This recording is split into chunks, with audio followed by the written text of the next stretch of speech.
हजुर सम्पूर्ण दर्शक नमस्ते। गुल्मी तमघासमा अहिलेको बसाइमा अत्यन्त चर्चित यो पेन्टिङहरू हेर्न सक्नुहुन्छ।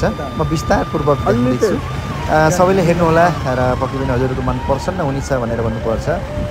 यति राम्रो चित्रण गर्नुहुने चित्रकारहरू र यो व्यवस्थापन गर्नुहुने व्यवस्थापकज्यूहरूलाई हार्दिक सम्मान छ। अनि अहिलेसम्म ध्रुवकर युट्युब च्यानल सब्सक्राइब गर्नुभएको छैन भने सब्सक्राइब गर्नको निमित्त पनि म हार्दिक अनुरोध गर्दछु। साथै के कस्तो लाग्छ लाइक कमेन्ट्सको पनि अवश्य गर्दछु। अनि पोस्ट राम्रो लाग्यो भने कृपया सेयर पनि गर्नुहोला है त। हार्दिक धन्यवाद।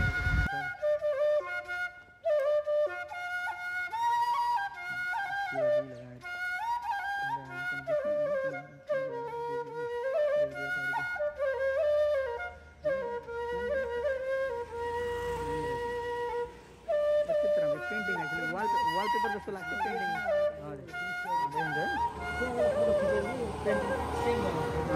अत्यन्त राम्रो, अत्यन्त सुन्दर पेन्टिङ गरेर यहाँ जो अझै पनि पेन्टिङ कार्य चलिरहेको छ। वाह ल यहाँलाई चाहिँ सम्मान छ। अत्यन्त यस्तो राम्रो पेन्टिङ गर्ने कला उहाँहरूको हातमा छ। उहाँहरूको हातलाई चाहिँ अर्थात् उहाँहरूलाई सलाम गर्नुपर्छ।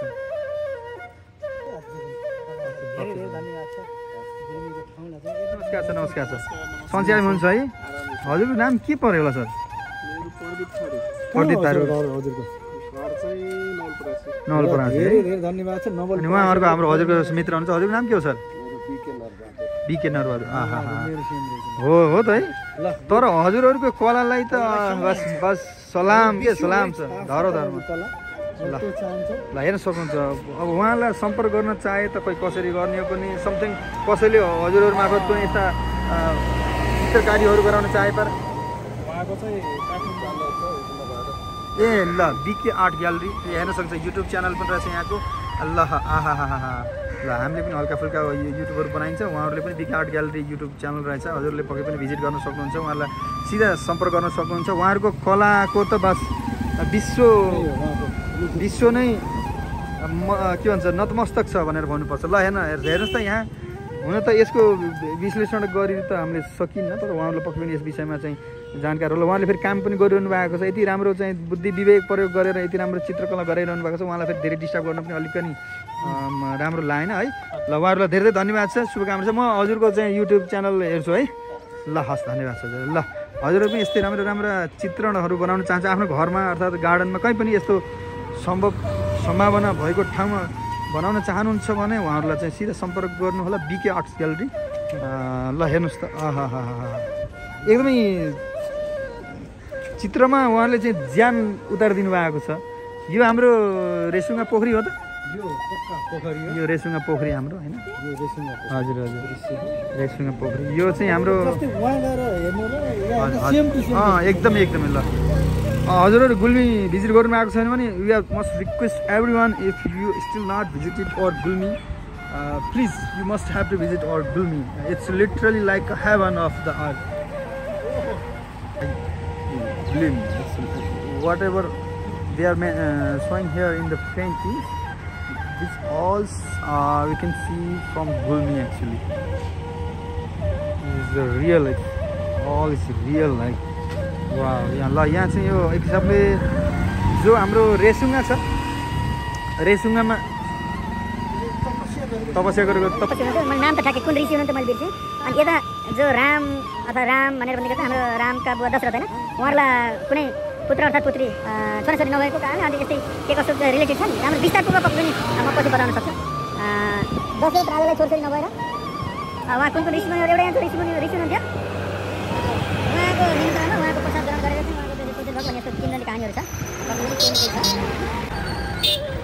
यो चाहिँ Resunga hiking or something cycling के यो बन्दैछ। यो बन्दैछ या बनिसक्यो मलाई यति जानकारी भएन। रेसुङ्गा पार्क भनेपछि बनिसक्यो छ पक्कै पनि। ल हामी सक्नुहुन्छ धेरै नै राम्रो है। I love Resunga. श्रृङ्गेश्वर ऋषिले यहाँ तपस्या गर्नुहुन्थ्यो र दशरथ राजाजीको उहाँको चाहिँ मतलब सन्तान प्राप्ति नभएको अनि त्यही सन्तान प्राप्तिको लागि यहाँले चाहिँ निमन्त्रणा दिएको समथिङ उहाँको प्रसाद ग्रहण गरेको समथिङ यस्तै यस्तै के कस्तो कहानी छ म विस्तारपूर्वक भन्न सकिनँ। त्यसलाई माफी चाहन्छु। पक्कै पनि यो हेर्नु हो भने कसैले जसलाई जानकारी छ यस विषयमा अलिकति यो चाहिँ कमेन्टमा पनि लेखिदिनु होला ताकि अरूलाई पनि जानकारी प्राप्त होस् है त। यसको पनि केही न केही त कहानी छ। यो समुद्र मन्थन हो कि के कसो खै यो रेसुङ्गा नै भयो होइन।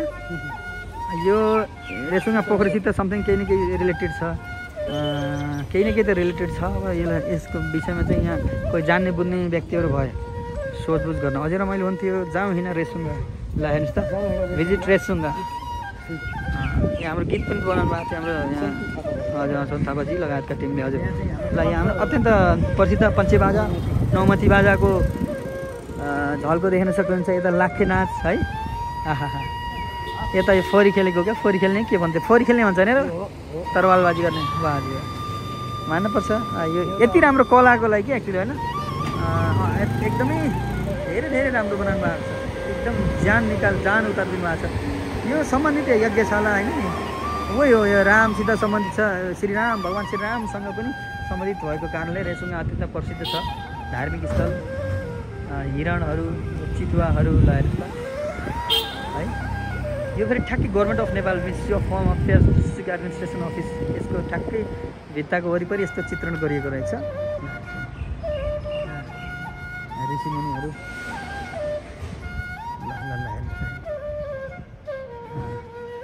यसरी यो चाहिँ पुरा विवरण चाहिँ जान्न सकिएन। यसले हानेर यता यता हनुमानजी हुनुहुन्छ होइन। यसको चाहिँ पुरा विवरण त जान्नको लागि पढ्नु पर्छ। बुटो थियो पिपल लाकुरीको बुटो थियो यहाँ भयङ्कर। बुटोमा फेदामा बस्ने पार्क भनेको छ राम्रो छ तर त्यो बुटो पनि त्यो त यहाँ नचिनिने भएछ। तर त्यो बुटालाई नढालेर त्यसैलाई व्यक्ति गरेर अझै गरानी हुन्थ्यो कि भन्ने जस्तो लाग्छ। विकास भएको राम्रो तर विकास हुँदै गर्दा केही यस्तो प्राकृतिक स्रोतहरूलाई नोक्सान नपुर्याइकन गर्दा राम्रो हुन्थ्यो जस्तो लाग्छ। तर अब ठिकै छ, बनिसकेको रहेछ है। ल धन्यवाद छ हजुरहरूलाई अहिलेको बसाइमा पक्रिनु। अरू पनि म क्लिपहरू जोड्दै जानेछु। Thank you so much everyone. यहाँको राम्रो अवलोकन गराउँदैछ हजुरहरूलाई।